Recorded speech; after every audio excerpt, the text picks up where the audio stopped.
నమస్తే అండి, welcome to my channel Lakshmi Ramana recipes. ఈరోజు రెసిపీస్ వచ్చేసి మంచి రుచికరమైన ఒక 2 రెసిపీస్ అండి.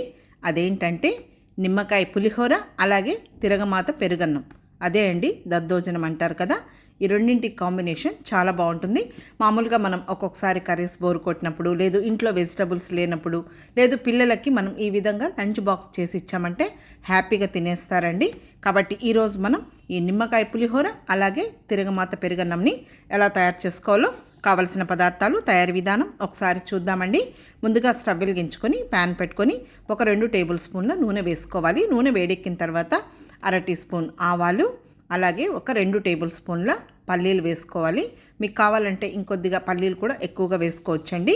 ముందుగా ఈ పల్లీలని 1 నిమిషం ఫ్రై చేసిన తర్వాత 1 టేబుల్ స్పూన్ పచ్చిశనగపప్పు, 1 టేబుల్ స్పూన్ మినప్పప్పు, అలాగే 1/2 టీ స్పూన్ జీలకర్ర వేసుకొని వేగిన తర్వాత ఒక 2 ఎండుమిరపకాయలు తుంచి వేసుకొని, ఒక 2 పచ్చిమిరపకాయలను కూడా కొద్దిగా చిన్న ముక్కలుగా కట్ చేసి వేసేసుకొని ఫ్రై చేసేసుకోవాలి. ఇవన్నీ వేగిన తర్వాత చివరగా కొద్దిగా పచ్చి కరివేపాకు వేసేసుకొని జస్ట్ ఇదంతా ఒకసారి కలిపేసేసుకోవాలి.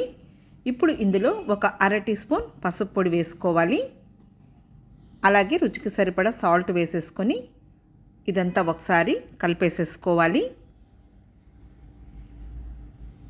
కొంచెం పోపు దినుసులు ఎక్కువగా వేసుకుంటే బాగుంటుందండి. ఇప్పుడు స్టవ్ ఆఫ్ చేసేసుకొని కొద్దిగా గోరువెచ్చగా ఉన్నప్పుడు ఒక అర్ధం నిమ్మ చెక్కని పిండేసేసుకోవాలి.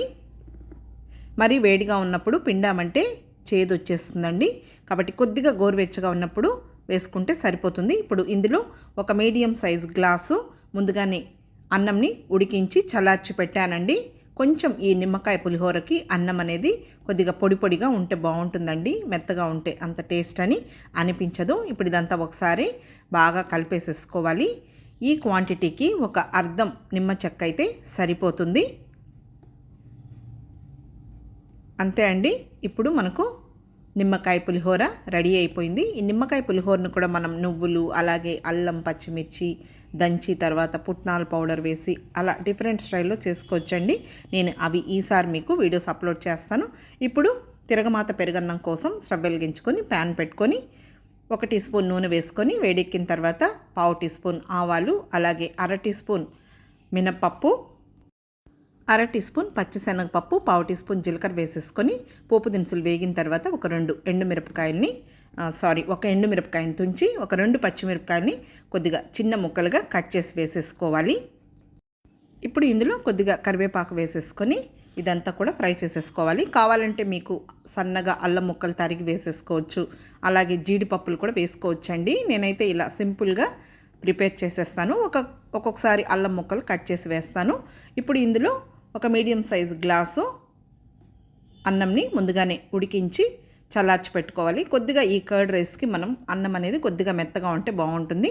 అన్నం వేసేసిన తర్వాత ఒక 1/2 లీటర్ అండి పెరుగుని కొద్దిగా అలా బీట్ చేసేసుకొని వేసేసుకొని కొద్దిగా నీళ్ళు వేసుకొని రుచికి సరిపడా సాల్ట్ వేసుకొని ఇదంతా కలిపేసిన తర్వాత చివరగా కొంచెం కొత్తిమీరని సన్నగా చాప్ చేసి వేసేసుకోవాలి. అంతే అండి, తిరగమాత పెరుగన్నం రెడీ అయింది. ఇప్పుడు నేను బౌల్లోకి డిష్ అవుట్ చేసేస్తున్నాను. ఏం కర్రీస్ లేకపోయినా కూడా ఈ విధంగా మనం కొద్దిగా నిమ్మకాయ పులిహోర, అలాగే తిరగమాత పెరుగన్నంని ప్రిపేర్ చేసేసుకొని తినేయచ్చండి తృప్తిగా. పిల్లలకు కూడా మనం లంచ్ బాక్స్కి ఈ విధంగా చేసి ఇవ్వచ్చు. మీకు కావాలంటే ఈ నిమ్మకాయ పులిహోరకి కాంబినేషన్గా ఆలు ఫ్రైని కానీ, తర్వాత అరటికాయ వేపుడుని కానీ ప్రిపేర్ చేసేసుకోవచ్చు. ఇప్పుడు నేను కొద్దిగా కొత్తిమీరని సన్నగా చాప్ చేసి వేసేసాను. అంతే అండి, చూసారు కదా ఈ 2 రెసిపీస్ని నేను ఎలా ప్రిపేర్ చేశాను, నిమ్మకాయ పులిహోర, అలాగే తిరగమాత పెరుగన్నం. కాబట్టి మీరు కూడా ఒకసారి సింపుల్గా టేస్టీగా ఈ విధంగా ప్రిపేర్ చేసేసుకోండి. పిల్లలకు కూడా మనం లంచ్ బాక్స్కి చేసి ఇచ్చామంటే హ్యాపీగా తినేస్తారు.